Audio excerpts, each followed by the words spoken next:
Hello प्यारे बच्चों, कैसे हैं आप लोग। मैं हूं राजेश खन्ना और आप लोगों के लिए फिर से रेलवे स्पेशल मैथ लेके आया हूं। प्यारे बच्चों, थंबनेल में जैसा लगा हुआ है आप देखते होंगे कि मैंने उसमें लिखा ही है कि अगर कोई भी रेलवे का एग्जाम देने के लिए जाते हो तो इस वीडियो को जरूर देख के जाए, हर वीडियो को देख के जाए। आपको 10-20 मिनट का रेगुलर देखिए, एक दिन में तो संभव नहीं है कि सारा देख लेंगे, लेकिन अगर आप रेगुलर देखते हैं एक दो वीडियो करके तो आपको किसी भी तरह की दिक्कतें नहीं होगी। चलिए आज की बात कर लो। आज की बात आप फिर से देख रहे होंगे कि इस भारत सरकार के द्वारा जो है फिर से लॉकडाउन आंशिक रूप से लगाया गया। पिछले साल भी इसी तरह का आंशिक रूप चल रहा था, ठीक है। 10 दिन का, 20 दिन का, फिर अगले 20 दिन का, इस तरह से 20-20 दिन होते होते वो कैसे एक साल बीत गया पता ही नहीं चला। तो इसके लिए आप लोगों को सावधान होना पड़ेगा और बहुत बारीकियों से इस चीज को समझना होगा कि पहले तो शुरू में लग रहा था कि वास्तव में कोई चीज है, मतलब कोरोना कोई चीज है, लेकिन जैसा आपने एक साल से देखा कि मुझे नहीं लगता है किसी आसपास में इस तरह से कोई भी उस तरह से हो या करना चाहिए इस तरह से, मुझे नहीं लगता। हाँ, वैक्सीन निकल गई है, सभी लोग ले, इससे सुरक्षित रहे, बचाव करें, ये चीज है, लेकिन इस तरह से पढ़ाई को बाधित करके तो हमने समझते हैं कि ये प्रोग्रेस ये इस तरह से होना चाहिए। तो आप लोगों की जो पढ़ाई बाधित की जा रही है ये एक प्रोपेगेंडा है, ये एक सुनियोजित प्लानिंग योजना है जिसके तहत एक प्लान बना करके पढ़ाई को बाधित किया जा रहा है।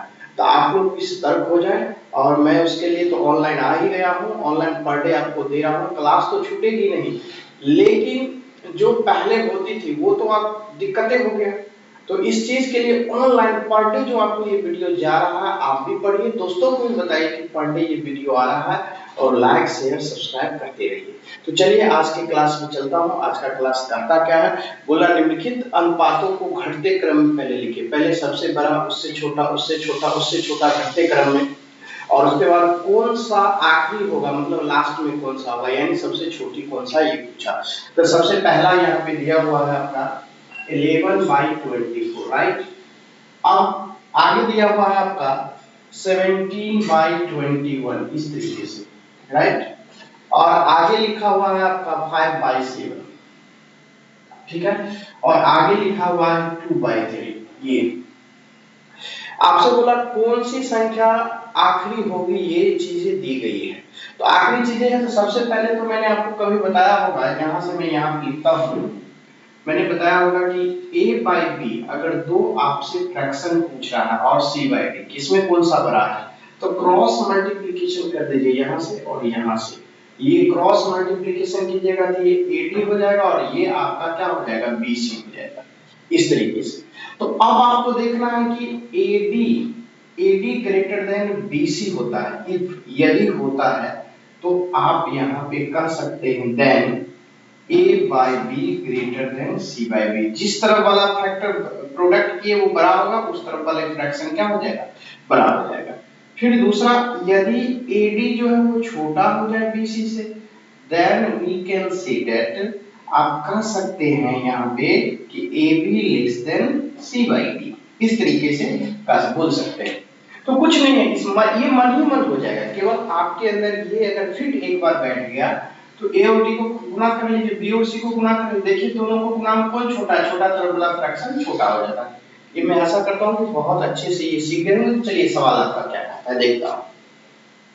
कहा यहाँ से 5 इस दोनों में देखता हूं, गुना करके 5 गुना 3 ये 15 और 7 गुनी ये 14, यहाँ पे ये 14 आता है, ये 15 आता है। इसका मतलब ये हो गया कि 2/3 जो है वो छोटा है और 5/7 जो है वो बड़ा है, राइट। यहाँ तो मैंने क्लियर कर लिया। फिर आता हूँ इस दोनों में, इस दोनों में करूंगा तो 17 सत्ते 119 होता है और 21 पंचे 105 होता है। इस दोनों में देखा कि 105 क्या है, छोटा है और 119 क्या है, बड़ा है। इसका मतलब ये है 119 ये बड़ा है, राइट। उसके बाद इस दोनों में देखता हूँ यहाँ से ये 17 तो बड़ा है। अब ये इस दोनों को तुलना करता हूँ, ये 7 से 11 से 77 और 24 पंचे आपका यहाँ से 11 बटे क्या है 14, 24 नहीं है 14 है, 14 पंचे 70, 11 से 70, यानी कि ये 11 और ये 77 हो जाएगा और ये 70, ये बड़ा हो जाएगा, ये छोटा, ये बड़ा हो जाएगा। अब देखना क्या कि इस दोनों में कौन सा बड़ा, इस दोनों में कौन सा। ये तो स्वाभाविक है कि ये आपका बड़ा हो गया, यहाँ पे साइन लगा सकते हैं, ये बड़ा हो गया, इससे बड़ा ये है, इससे बड़ा ये है। अब हमको लिखना है यहाँ पर एक्चुअली में कौन आएगा, 21 11 को गुना कीजिएगा तो 231 आएगा, 14 17 को गुना कीजिएगा 17 चौका 68 यानी 6, 17 और 6 23, आपको 238 बड़ा है, यानी कि 1721 बड़ा है और ये 11 14 बड़ा है। और 11 27 77 14 25 70, देखिए ये छोटा हो गया, ये बड़ा हो गया, मतलब आप फिट हो गया। हमने सबसे बड़ा, उससे छोटा, उससे छोटा, उससे छोटा डिसाइड कर लिया। अब आपसे प्रश्न में पूछा क्या, अब आपका प्रश्न में पूछा, यहां से मैं थोड़ा सा इसको कम कर दूं।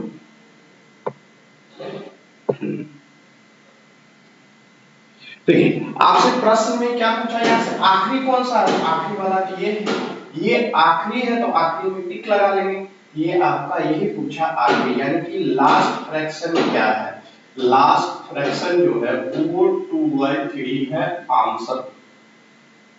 इस तरीके से आप यहाँ पर 2/3 को आंसर में लिख सकते हैं, लास्ट 2/3 इज आंसर, ये पूछा। तो ये चीजें जो मैंने आपको बताया इसको एकदम याद कर लीजिए, इसको याद कर लीजिएगा, फ्रैक्शन देख के टिक लगा दीजिएगा। चलिए आशा करता हूं कि नेक्स्ट क्वेश्चन भी आपको अच्छा लगा, बहुत ही खूबसूरत होगा। चलिए नेक्स्ट पे आ जाता हूं। क्वेश्चन नंबर नेक्स्ट कहता है, वो देखिए कितनी खूबसूरत सा है, उसको पहले देखिए। अब आ जाइए नेक्स्ट आपके स्क्रीन पे, कहा अमोद और प्रमोद है, कोई प्रॉब्लम नहीं, बहुत ही खूबसूरत सा क्वेश्चन है। यहां से देखिए सवाल को, सबसे बोला यहां से एक अमोद है और दूसरा प्रमोद है। देखिए अमोद जो है वो किसी काम को 15 दिन में करता है और प्रमोद जो है अकेले किसी काम को 24 दिन में रन सकता है, यानी कर सकता है। तो अमोद 15 दिन में और ये 24 दिन में। अब बात उठती है कि हमारे पास कोई काम होगा तब ना उस काम को ये 15 दिन में करता है और ये 24 दिन में करता है, तो वो काम को हम बोलते हैं टोटल वर्क। उस काम को हम क्या बोलते हैं, टोटल वर्क। तो टोटल वर्क क्या होता है, ये दोनों काम का एलसीएम, तो दोनों काम का एलसीएम कितना हो जाएगा, तो एक 24 है, 24 में 24 पंचे 120, राइट। तो ये 15 अट्ठे भी 120 हो जाएगा, 24 पंचे भी 120 हो जाएगा, ये 120 मैंने टोटल वर्क मान लिया। क्या, इस दोनों का एलसीएम जो होगा वही होता है टोटल वर्क। तो अब 120 हो गया, तो अब ये 15 दिन में समाप्त करता है 120 काम, तो एक दिन में कितना होगा, 15 अट्ठे यानी 15 से भाग दे दिया, राइट। अब ये 24 दिनों में समाप्त करता है 120, तो एक दिन में कितना काम करता है, 5। ओके, अब दूसरा प्रश्न उठता है, लेकिन कहा काम पूरा होने से 11 दिन पहले अमोद काम छोड़कर चला जाता है। तो अब काम किसी न किसी दिन समाप्त होता है, लेकिन 11 दिन पहले चला जाता है। 11 दिन में ये कितना अमोद करता, 11 अट्ठे 88, ये तो छोड़ के चला गया है ना। 11 दिन में कितना अमोद करता है, एक दिन में 8 काम करता है, तो 11 दिन में कितना करता, आपका 88 काम करता है। तो वो तो काम उसने छोड़ के चला गया, तो छोड़ के चला गया तो काम तो करना पड़ेगा। ये 8 हो जाएगा, यहाँ से 10 और ये 1 208 काम हो गया जो छोड़ के चला। पहले से तो 120 काम था ही, लेकिन जब छोड़ के चला गया तो वो तो काम तो अब दूसरे को करना पड़ेगा, 208। अब ये 208 क्या है, तो दोनों, अब ये तो छोड़ के चला गया, अब ये जो शेष बचेगा वो प्रमोद करेगा, लेकिन अब ये टोटल वर्क होगा क्या, दोनों को जोड़ करके ये क्या हो जाएगा, बोला कि काम कितने दिन में समाप्त हो जाता, 8 5 13, ये समय निकल गया, ठीक है। अब ये 13 से एक बार में तो कितना बचा, 7, 13 6 78, यानी कि 16 दिन में काम जो है अब समाप्त हो, यानी कि कार्य पूरा करने में कितने दिन लगते हैं, 16 दिन लग गए। अगर ये नहीं जाता तो ये आपका 120 काम था तो थोड़ा सा कम दिन लगता, लेकिन वो चला गया तो शेष दूसरे को करना पड़ेगा, तो टाइम तो थोड़ा पड़ेगा। ये बहुत ही अच्छे कंसेप्ट था, जितना दिन पहले छोड़ के गया उतना दिन वो काम को जोड़ दीजिए और दोनों से करा दीजिए, काम निकल जाएगा। अब आशा करता हूँ बहुत अच्छे से सीखे होंगे। चलिए नेक्स्ट क्या कहता है, देखिए ये भी बहुत खूबसूरत सा क्वेश्चन है, आपके स्क्रीन पे एकदम देखते ही आपको झकास लग रहा होगा। नेक्स्ट में आ जाइए, नेक्स्ट में बोला 40 आदमी किसी कार्य को 6 दिन में पूरा कर सकते हैं और उसी काम को 36 आदमी कितने दिनों में करेंगे। तो 40 आदमी किसी काम को अगर 6 दिन में करता है, बोला कि 36 आदमी किसी काम को आदमी कितने दिनों में उस काम को पूरा कर पाएंगे, तो n दिन मान लिए। देखिए यहां से 4 से ये 6 36 हो गया, ठीक है। अब 6 से कटेगा नहीं तो ये 2 से कटेगा तो ये 20 हो जाएगा, इधर आपका 3 हो जाएगा। तो कितना दिन लगेगा, 6.2/3 दिन आपका आंसर, यही आपका राइट आंसर हो गया। तो देखिए कितनी खूबसूरत सा हो गया, यानी इधर से भी उस काम को कंप्लीट करा लिए, इधर से भी उसी काम को कंप्लीट करा लिए और n का मान निकल गया। इस तरीके से बहुत ही झकास। चलिए नेक्स्ट क्वेश्चन पे, नेक्स्ट क्या कहता है उसको देखिए। क्वेश्चन नंबर 4 ये रहा आपके स्क्रीन पे। क्वेश्चन नंबर 4 कहा आज से 17 वर्ष बाद, देखिए ये भी खूबसूरत सा है, आज से 17 वर्ष बाद चेतना की आयु महीन की आयु की दुगुनी है। ये यहाँ पे अगर मैं यहाँ पे चेतना ले लेता हूँ और यहाँ से महीन लेता हूँ, लेकिन बोला 17 इयर्स के बाद, यहाँ पे आफ्टर 17 इयर्स के बाद कहा दुगुनी चेतना क्या है, महीन की आयु की दुगुनी हो जाती है। तो इस तरह से रेशियो बना, राइट, आफ्टर 17 इयर्स हो जाती है। लेकिन अब बात उठती है अगला, यहां तक तो रेशियो काम कर गया, लेकिन आगे कहता है कि आज से 5 वर्ष पहले महीन की आयु चेतना की आयु की 1/3 भाग से 1 वर्ष कम है। जब ये कम और ज्यादा रहा रेशियो क्या हो जाता है, तब थोड़ा सा हम इसको अगर अभी 17 वर्ष बाद ये अगर x के फॉर्म में कन्वर्ट कर लो तो ये x, तो ये तो 17 वर्ष बाद की आयु है ना, अभी कितनी हो जाएगी, तो 17 घटा देंगे इसमें से भी 17, तो अभी ये प्रेजेंट निकल गया। लेकिन अभी से आज से 5 वर्ष पहले ले जाएंगे, तो 5 वर्ष पहले ले जाएंगे तो फिर से 5 वर्ष यहाँ से घटा लेंगे, ठीक है, और यहाँ से फिर से 5 वर्ष बाद पहले घटा लेंगे। अब ये 5 वर्ष पहले चले गए, तो ये दोनों क्या लेगा, तब बोला कि चेतना की आयु महीन की आयु चेतना की आयु 1/3, इधर से चेतना है तो चेतना की आयु 1/3, उसमें से 1 घटा दिए तो यही महीन की आयु हो गया, यही अकॉर्डिंग टू कंडीशन हो गया, राइट। अब यहाँ से जोड़ लिए 17 5 22 है, ये 3 चला जाएगा तो 22 और 3 कितना हो जाएगा 25, ये इधर से 25। अब यहाँ से क्या हो जाएगा 3 से 3x, राइट, 3 से क्या हो जाएगा 3x। अब यहाँ से 17 5 22, 22 दिया 66, इस तरीके से। फिर से एक बार चेतना की आयु की 1/3, जो चेतना की आयु है उसका 1/3 से 1 वर्ष कम थी, किसका 5 वर्ष पहले महीन की आयु, तो 5 वर्ष पहले कर दिए महीन की आयु हो गई, तो ये 1/3 यहाँ पर 3 और 17 5 22 और 3 यहाँ पे कितना हो जाएगा 25, तो ये कितना हो जाएगा, यहाँ से 3 जाके इसका मल्टीपल होगा, ये आके 3x हो जाएगा और यहाँ से ये हो गया। अब ये 2x उधर जाके क्या हो जाएगा x, राइट, वो क्या हो जाएगा x। अब 66 इधर आ जाएगा, घटेगा, 6 में से 5 गया कितना होगा 1, और ये 6 में से 2 गया कितना हो जाएगा 31, कितना आ गया 31। लेकिन ये तो x का मान निकला, तो मुझे तो चाहिए किसकी आयु पूछा, चेतना की वर्तमान आयु, तो चेतना की वर्तमान आयु ये रहा चेतना की वर्तमान आयु, तो इसमें x का मान दे दीजिए। तो चेतना की वर्तमान आयु यहां से लिखता हूं चेतना बराबर, यहां से पुट कर दूंगा x का मान 31, यानी 2 गुना 31 माइनस 17, यही है। ये इसका गुना कितना होगा 31 गुना 62, कितना हो जाएगा 12 में से 7 गया 5 और 5 में से 1 गया 4, देखिए यहां से, तो आपका यहां से 31 गुना कितना हो जाएगा 62, क्योंकि ये तो आपका 17 वर्ष बाद जाएगा, तो ये इस तरीके से हो जाएगा। लेकिन 5 में से 2 जाएगा 3 बचेगा, 6 में से 2 जाएगा, लेकिन सॉरी गलत मैंने कर दिया, यहाँ पे आपका 4 हो जाएगा, 4 हो जाएगा, ये 41 हो जाएगा, तो ये कितना हो जाएगा 82। अब यहाँ से घटाइए, 12 में से 7 गया 5 और 7 में से 1 गया 6, 65 वर्ष आयु निकल जाएगा। कितनी झकास तरीके से, देखिए बहुत ही झकास तरीके से ये है। कहीं से कोई दिक्कत नहीं है बहुत। अगर यही एक वर्ष कम नहीं रहता, रेशियो पे रहता, तब ये एक्स पक्ष मानने की कोई जरूरत नहीं होती, लेकिन एक वर्ष कम ज्यादा कर दे तो ये थोड़ी सी प्रॉब्लम हो जाती है। तो चलिए बहुत ही अच्छे तरीके से बन गया। चलेंगे नेक्स्ट। नेक्स्ट क्या कहता है उसको देखिए, बहुत ही खूबसूरत है। नेक्स्ट क्वेश्चन नंबर 5, कहा किसी भिन्न और उसके व्युत्क्रम का योग जो है वो दिया हुआ 2:25/66, ऐसा ही आपका दिया हुआ है। तो देखिए हम लोग बनाते क्या है, एक भिन्न मान लेते हैं यहाँ से x और इसी का रेसिप्रोकल 1/x और 2:25/66 यही दिया हुआ, ठीक है। तो आप इसे क्या कर सकते हैं, करेंगे तो ये आपका 66 गुना 132, 132 25 को जोड़िएगा तो 157/66, राइट।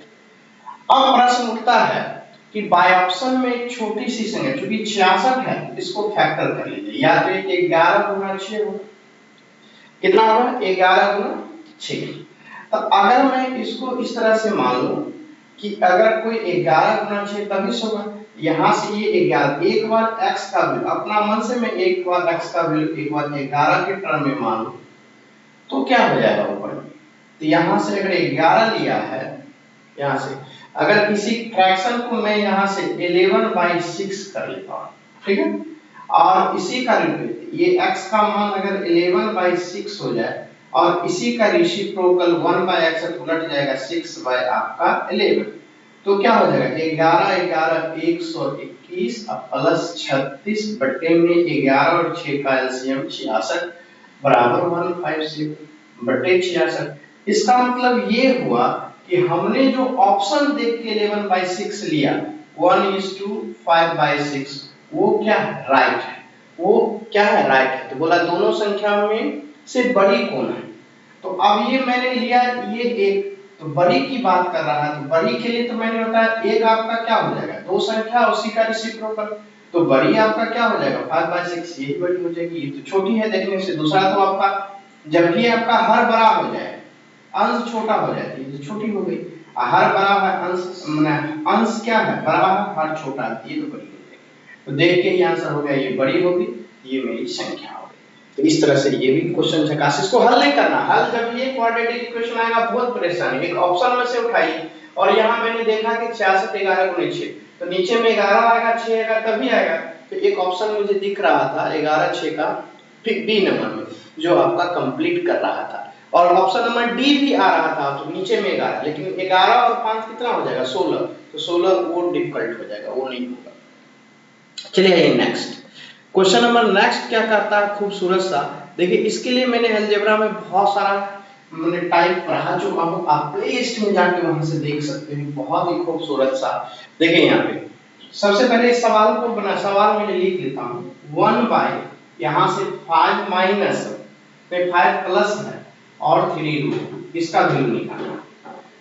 तो यहाँ से क्या है, यहाँ पे 1/ ये आपका √a प्लस √b, मैं अलजेब्रा में बहुत बार सिखाता हूँ कि अगर कुछ नहीं देखना सीधे इसका साइन बदल करके रेशनलाइजिंग का ये रूल है, साइन बदल कर ऊपर लिख लीजिए नीचे में दोनों के वर्गों का अंतर लिख लीजिए a माइनस, बस यही फॉर्मूला होता है। सुनिए गौर से, इस तरह से जहां भी हो तो ये जो प्लस लिखा है उसको माइनस कर दीजिए, दोनों के वर्गों का अंतर लिख दीजिए, राइट। तो अब ये सवाल होता है कि 5 माइनस 3√2 और यहाँ से 5 का कितना हो जाएगा 25, 3 दिया 9 दूना 18, राइट। अब यहाँ से क्या हो जाएगा 5 माइनस 3√2 और ये 25 में से 18 गया कितना हो जाएगा 7, तो जिस ऑप्शन में है उसको टिक लगा लीजिए। तो ये रूल क्या मैंने सीखा कि जब भी इस तरह का फॉर्मेट में हो ये रूट कुछ नहीं करना है, इसका साइन बदल करके ऊपर लिख लीजिए, अगर प्लस है तो माइनस, माइनस रहेगा तो प्लस, नीचे में ये √a का वर्ग a √b का वर्ग b लिख दीजिए। जैसे मैंने यहाँ 5 का वर्ग 25 है, 3√2 का वर्ग 18, 3 का वर्ग 9 और √2 का 2, तो 9 दूना 18 लिखा, कुछ नहीं करना होता है, देख के टिक लगा लीजिएगा, इतनी खूबसूरत सा। चलिए आएंगे नेक्स्ट। नेक्स्ट आपका कहता है क्वेश्चन नंबर 7, देखिए कितनी अच्छा लगता होगा कि आपको बहुत ही बड़ा स्टेटमेंट आपके स्क्रीन पे आ गया, कुछ नहीं करना, जितनी बड़ा स्टेटमेंट होगा उतना ही इजी से सवाल बनता है, ये दिमाग में फिट कर लीजिए। चलिए, कहता है एक टंकी में पानी भरने वाली दो पाइपों में से एक पाइप दूसरी से, एक पाइप दूसरी से, बोला यह फर्स्ट ले लेंगे और ये सेकंड ले लेंगे, ठीक है। बोला दूसरी से, अगर दूसरी 1 हो जाएगा, दूसरी से 1.5 गुना, दशमलव हटा के ये हो गया, इधर दशमलव हटा के ये 0 हो जाएगा और इसको 5 से काट देंगे, 3:2, उसकी क्या होगी क्षमता, क्या होगी क्षमता। ये तो एफिशिएंसी या कैपेसिटी जो हो रही है, लेकिन इसकी टाइम क्या हो जाएगी, एफिशिएंसी का क्या होता है उल्टा होता है। तो अगर फर्स्ट का 2x समय लगता है तो इसका 3x समय। ये सब भरने वाला है, ये क्या है भरने वाला है, ये भर। और एक आगे प्रश्न में बोला एक तीसरा, एक यहां से यदि दोनों पाइप एक पानी निकालने वाली ऐसी पाइप के साथ कार्य करती जो अकेले 12 घंटों में टंकी को खाली कर सकती, ये क्या करती है 12 घंटों में टंकी को खाली करती है। ये 2x घंटों में भरती है, ये 3x घंटों में भरती है, 12 घंटों में क्या करती है खाली करती है। अब प्रश्न उठता है तो कोई ना कोई यह वर्क होगा जिसी को खाली कर रहा है, हम लोग टोटल वर्क लिख लेते हैं।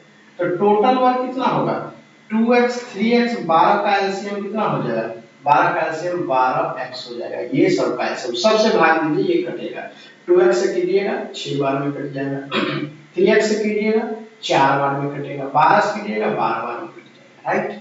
तो एलसीएम हो गया। तो ये सोच के देखिए कि अगर ये 2x घंटों में 12x काम करते हैं तो 1 घंटे में कितने काम करेगी 6, ये 3x घंटों में नहीं 3x घंटों में, यानी 1 घंटे में 3x काम करती है तो 12x काम को कितने घंटों में करेंगे, मतलब 1 घंटे में अगर पूरी कार्य को ये 12x काम को ये 3 सवाल उठता है यहाँ पे, ये जो आपका कोई काम 12x है उसको ये 3x घंटों में कर देती है, लेकिन 1 घंटा में कुछ करेगी ना, तो 1 घंटा में ये 3x से 12x को भाग देंगे कितना आएगा 4।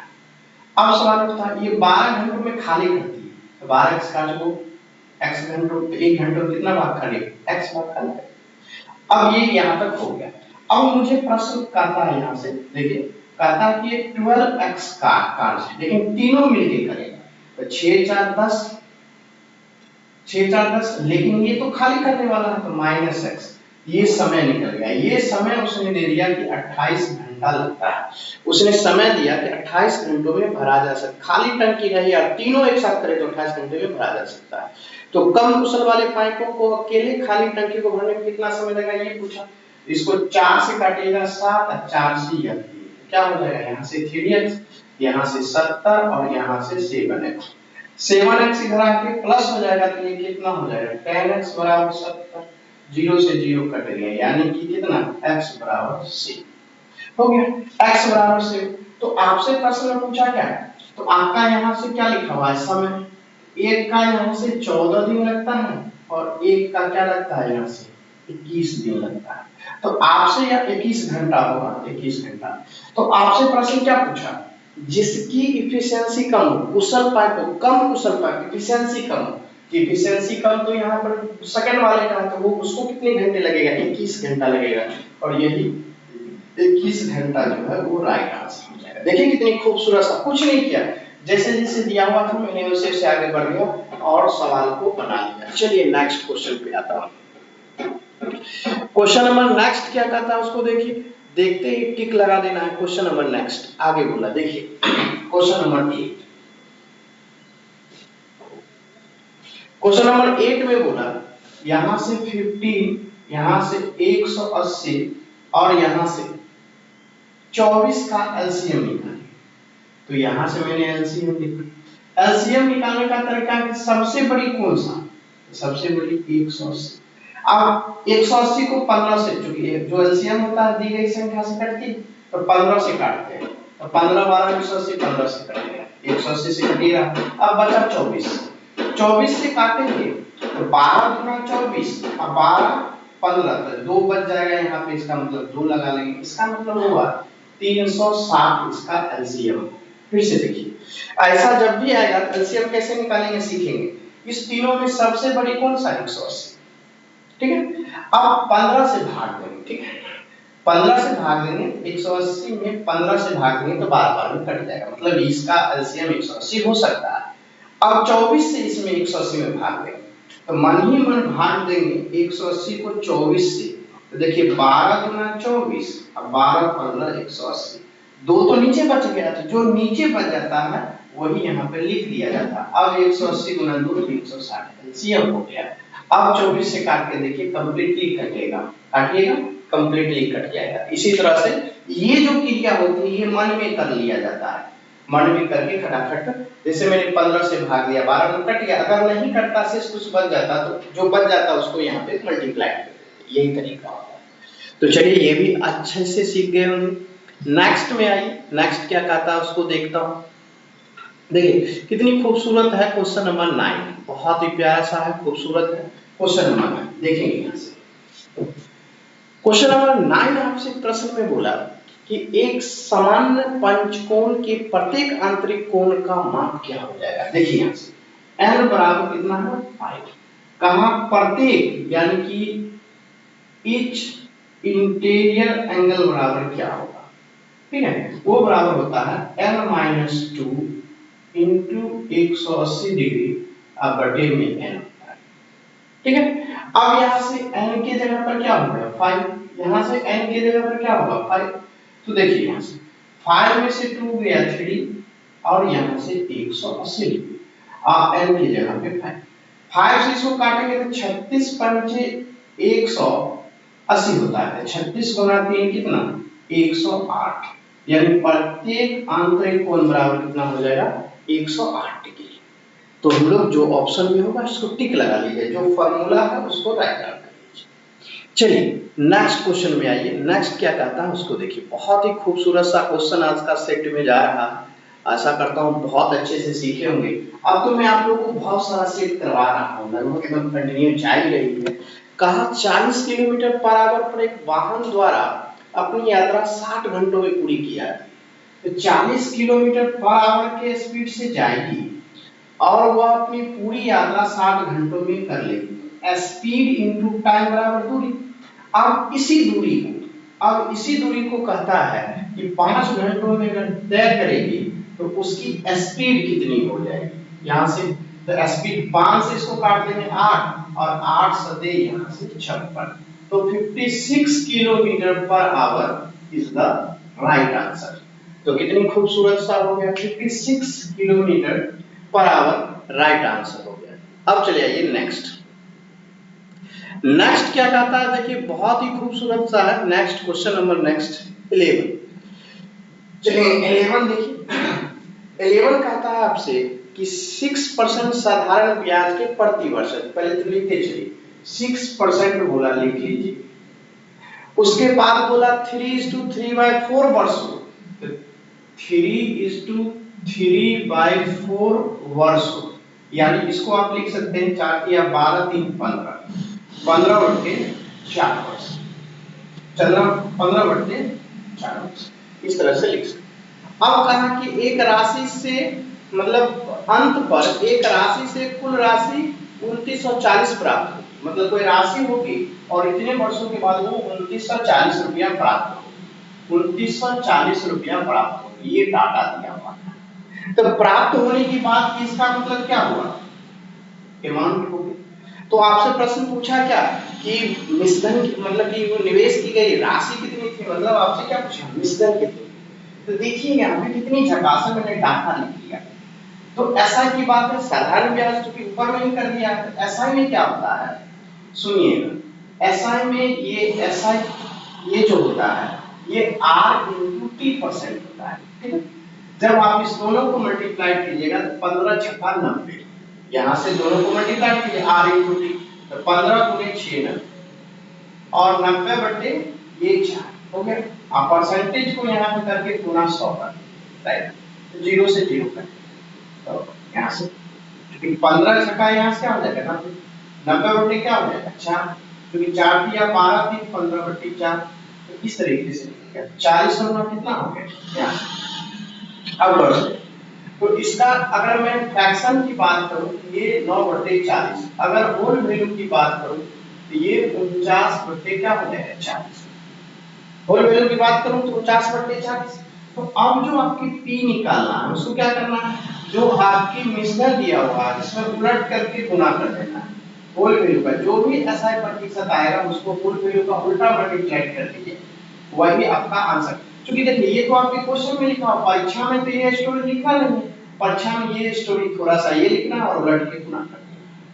तो आप इसको मल्टीप्लाई करना, जब आप इसको मल्टीप्लाई करेंगे देखिए 9 चौका 9 से नहीं 6 से काटेगा, 9 गुना 6 तो 6 से काटेगा 49 और 6 का गुना होता है 9 गुना 6 14 5 6 24 और 5 29 यानी कि 49 से 6 बार में 294 हुआ, एक जीरो के लिए जीरो लगा देंगे और 40 और 60 का मल्टीप्लाई 2400 हो जाएगा और इस तरीके से आएगा आंसर 2400 रुपया हो जाएगा।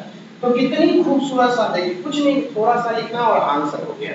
तो आज का क्लास एकदम काफी एकदम डेवलप जा रहा है। चलिए नेक्स्ट क्वेश्चन पे आइए। नेक्स्ट भी कुछ इसी तरह का आपके स्क्रीन पे दिखाई दे दिया। कहा एक कार 16,000 की खरीदी गई और 10% प्रति वर्ष के हिसाब से कम होता है 2 साल के बाद। तो कहता है 2 साल बाद क्रय मूल्य कितना हो जाएगा, मतलब कि 10% से घट रहा है। देखिए कितनी प्यारा सा क्वेश्चन क्या। अब यहाँ से कोई राशि ये 16,000 है, ठीक है 16,000 और 10% से क्या हो रही है, घट रही है। 10% से घट होना एरो नीचे की ओर, इसका होल वैल्यू क्या हो जाता है 10% से घट रहा है। 100 की राशि है और 10% घटने की 90 हो गई, तो 90/100 यानी कि 9/10 इसका होल वैल्यू हो जाएगा। तो आफ्टर 2 इयर्स के बाद यहां से ये लिखेंगे आफ्टर 2 इयर्स के बाद उसकी प्राइस कितनी हो जाएगी, यानी कि 16,000 जो है वो 9/10 और इंटू 9/10 इस तरह से 10 से 10 कटेगा। अब यहां से ये 9/81 गुना होता है 16 एकम 16 का 6 बचा 1 और 16 अठे 100 क्या हो जाएगा 28 128 और एक हासिल होला 129 और एक जीरो बच गया 12,960 रुपया। Option number B is the right answer. तो कुछ नहीं करना, कितनी खूबसूरत साजिश देखिए, मैंने ये सब लिखा, ये लिखने की कोई जरूरत नहीं, डायरेक्ट ये इतना एग्जाम में लिखेगा और ये आंसर आ जाएगा। तो ये बहुत ही खूबसूरत सा आपका आंसर बनकर। नेक्स्ट पे आइए, नेक्स्ट क्या कहता है उसको देखिए और हमेशा याद कर लीजिए अभी विपरीत परिस्थिति चल रही है, यही एक सहारा है, अपनी पढ़ाई को बाधित नहीं करना, ऑनलाइन भी पढ़ते रहना है। आपको एकदम घर जाके मैं पढ़ा रहा हूँ, आपको पढ़ाई बाधित ये बहाना नहीं बना सकते कि मैंने पढ़ा नहीं, मेरे पास साधन नहीं था। चलिए कहा एक सर्वेक्षण में पाया गया कि 40% कर्मचारी ए में काम करते हैं और कंपनी बी में 45% काम करते हैं, राइट। अब कहा 10% दोनों में काम करते हैं, वो भी सही। कहा 20% आबादी काम नहीं करती और कंपनी ए में काम करने वाले कर्मचारियों की कुल संख्या चाहिए, यानी आपसे ए वाले कर्मचारियों की संख्या चाहिए, राइट। अब प्रश्न में क्या कि कुल संख्या क्या, यह देखते हुए कि कुल आबादी, अगर कुल आबादी पहले से क्या हो 400 हो, पहले से कितना हो 400 हो और उसमें से 20% तो काम ही नहीं किया, तो काम किया कितना 80%, तो 80/100 ने काम किया। तो ये काम करने वालों है, काम करने वालों में से 45% तो ही तो ए में काम किया, तो ए की संख्या कितनी, ये 0 से 0 कट गया। 20 से 4 अब 20 25 अब 5 से यहाँ पे 9 बचे 45। देखिए 9 चौका 36 और 36 चौका 144, यानी ए में काम करने वालों की संख्या कितनी हो गई 144। तो देखिए कितनी झकास तरीके से बन गया, बहुत ही खूबसूरत सा था, बन गया। चलिए नेक्स्ट क्वेश्चन आपके स्क्रीन पे ये रहा, देखिएगा कितना प्यारा सा। जब ही मैंने आपको बताया कि रेलवे में जब ही आपका क्वेश्चन की मोटाई बढ़ जाए, ठीक है, तो आपको करना क्या है वो सीधा समझ जाइए, कुछ इजी तरीके से बढ़िया। कहा 16 परीक्षा स्नेहा ने 16 परीक्षाओं में औसत कितने अंक लाए 25, तो 16 परीक्षा दिया तो औसत 25 अंक लाया, ये स्नेहा ने लाया, राइट। तो कितना पहले तो हुआ, तो 16 पंचे 80 बचा यहाँ से 8, 16 दूना 32 और 8 40, उसने 400 टोटल बात की तो 400 का।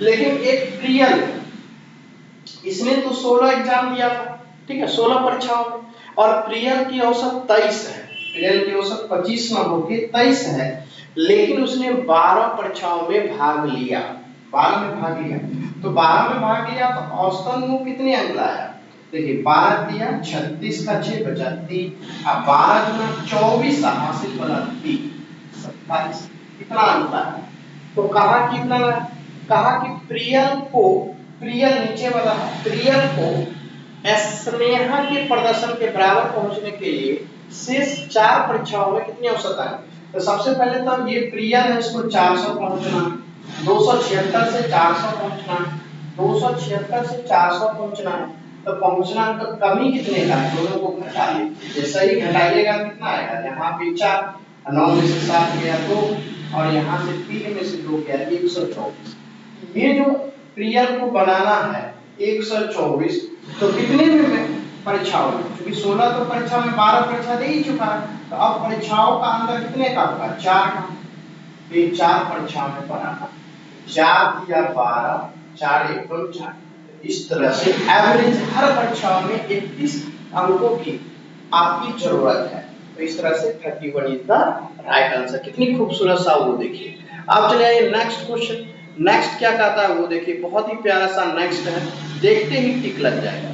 देखिए अगर आप अलजेब्रा की फॉर्मूला मेरा देखेंगे तो आपको देखते ही टिक लगा दीजिएगा, बहुत ही खूबसूरत। देखिए यहाँ से आपका a प्लस b का होल स्क्वायर और a माइनस b का होल स्क्वायर और बटे में आपका a इंटू बी हो, तो इसके लिए 4 फॉर्मूला, रेलवे अभी तक बहुत ही बार इसको पूछ चुका है, रेलवे इसको बहुत ही वीवीआई मान के आपसे सवाल पूछ चुका है, केवल फॉर्मूला है, तो उसी तरह पे आपको यहाँ से दिया हुआ है 469 प्लस 144 का होल स्क्वायर, अब माइनस दिया हुआ है 469 माइनस 144 का होल स्क्वायर, अब बटे में यहाँ से 2, और ये दिया हुआ है 469 इंटू 144, इस तरीके से, ठीक है। अब बात होती है, देखिए अगर मैं इस 2 को, ये 2 को कवर कर दूं और यहां से देखूं, इसको a मान लो, इसको b, a प्लस b का whole square minus a minus b का होल स्क्वायर इनटू y में a इनटू b लिखा हुआ, इसका मतलब ये यहां से 2 को छोड़कर ये फार्मूला कितना का हो गया, 4 का, लेकिन बटे में ये 2 लगा हुआ है तो 2, तो इसका आंसर कितना हो गया, 2। a b के कुछ भी दिया हुआ उससे कोई मतलब नहीं, इस फार्मूले की तरफ पे दिया हुआ उसका 4 वैल्यू आएगा, बटे में 2 लिखा हुआ 2 से डिवाइड कर दिया, 2 इज द राइट आंसर, तो option number D is the right answer. Next question में आ जाइए। नेक्स्ट भी देखिए कितनी झकास क्वेश्चन है, क्वेश्चन नंबर नेक्स्ट जो कहता है उसको देखिए, क्वेश्चन नंबर नेक्स्ट आपसे पूछा वो भी बहुत ही झकास है, कहा आपसे बहुत इनमें से कि भिन्न का परिणाम आवर्ती दशमलव रैखिक डिसिमल नहीं होगा, वो पूछा, मतलब क्या, किसी को जैसे मान लिया जाए, जैसे आप 1/3 लिखा हुआ भाग दे दीजिए 0.3333 और इस तरह से, ये तो रैखिक डिसिमल में आ गया, पॉइंट यहां से 0.3 रैखिक डिसिमल में आ गया, यही आपसे प्रश्न पूछता है कि इस रैखिक में नहीं होनी चाहिए, इसका कौन सा होगा जो रैखिक में नहीं होगा, तो मैंने आपको बता दिया कोई भी हर आपको कुछ भी, अंश आपका कुछ भी हो सकता है, नॉमिनेटर कुछ भी हो सकता है, लेकिन उसके हर क्या होना चाहिए, या तो आपके केवल 2 वाला होना चाहिए, या तो केवल 5 वाला होना चाहिए, और या तो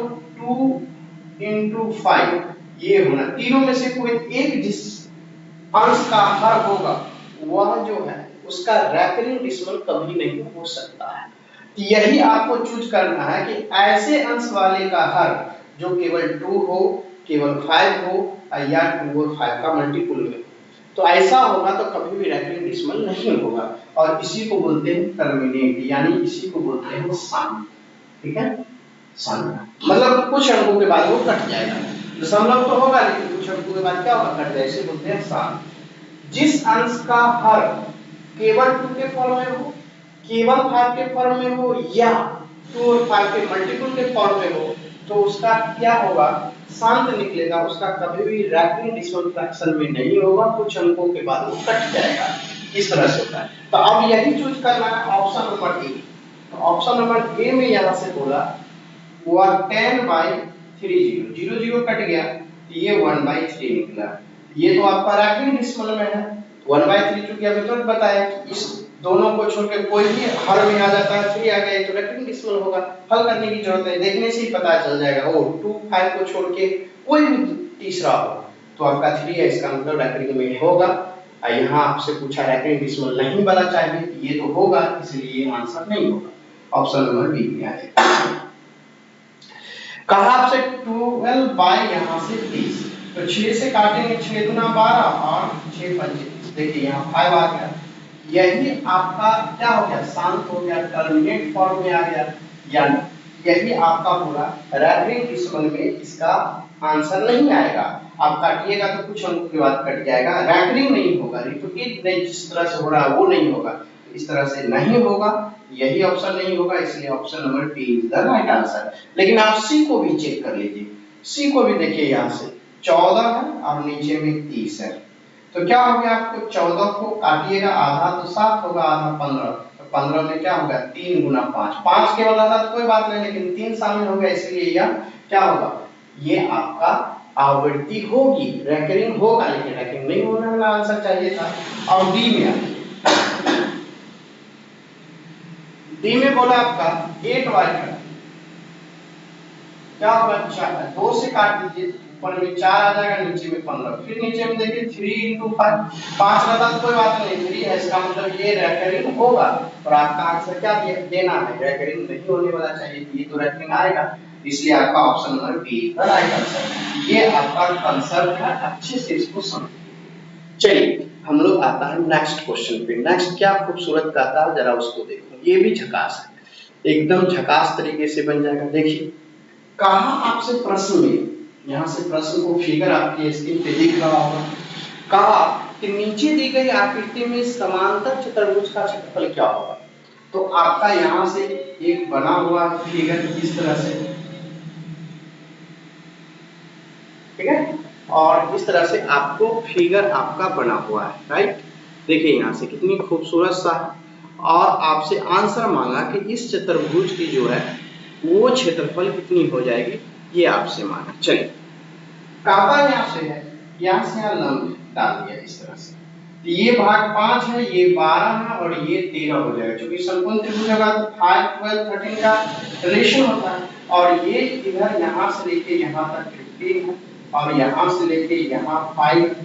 अब आपसे प्रश्न पूछा कि समांतर चतुर्भुज का क्षेत्रफल, तो समांतर चतुर्भुज का जो एरिया होता है, एरिया ऑफ पैरेललोग्राम जो होता है वो बेस इनटू हाइट होता है, बेस इनटू हाइट। तो बेस आपका कितना होगा 15 और 5 20 और हाइट कितनी हो गई 12 और दोनों को मल्टीप्लाई कर देंगे तो 240, दोनों को मल्टीप्लाई कर देंगे तो 240, इस तरह से राइट आंसर। तो option number B is the right answer. और जो सेंटीमीटर में है तो सेंटीमीटर स्क्वायर कर दीजिएगा, बस आंसर हो गया। तो चलिए कितनी अच्छा और झकास था वो देखा। अब चले आइए नेक्स्ट, नेक्स्ट क्या कहता है वो देखिए, ये भी बहुत खूबसूरत सा है, देखने से ही आपको एकदम लग जाएगा बहुत ही खूबसूरत है। कहा a इक्वल टू दे दिया, राइट। देखिए यहाँ a इक्वल टू आपका यहाँ से 1 दे दिया, राइट। और आपसे प्रश्न पूछा 15 AQ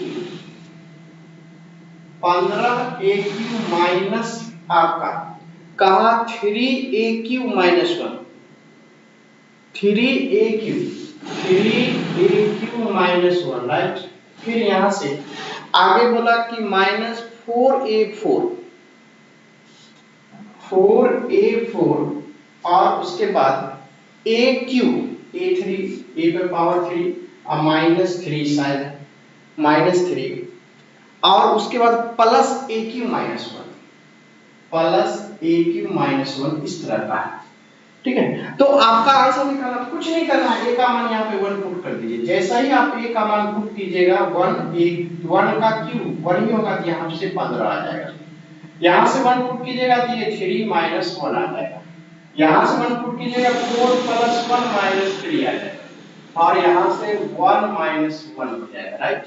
तो देखिए यहाँ से यह 15 हो गया, यहाँ से 2 हो गया, 4 5 में से 3 गया 2 हो जाएगा और ये 0 हो गया। तो 4 घट जाएगा 15 में से, तो फाइनली आंसर कितना हो जाएगा 11। तो कितनी झकास हो, देखिए केवल पुट करके आपका आंसर आ गया। इस तरह से 11 is the right answer. Next में आ जाइए। नेक्स्ट भी आपका बहुत खूबसूरत सा है, इसको देखिए क्वेश्चन नंबर नेक्स्ट क्या कहता है।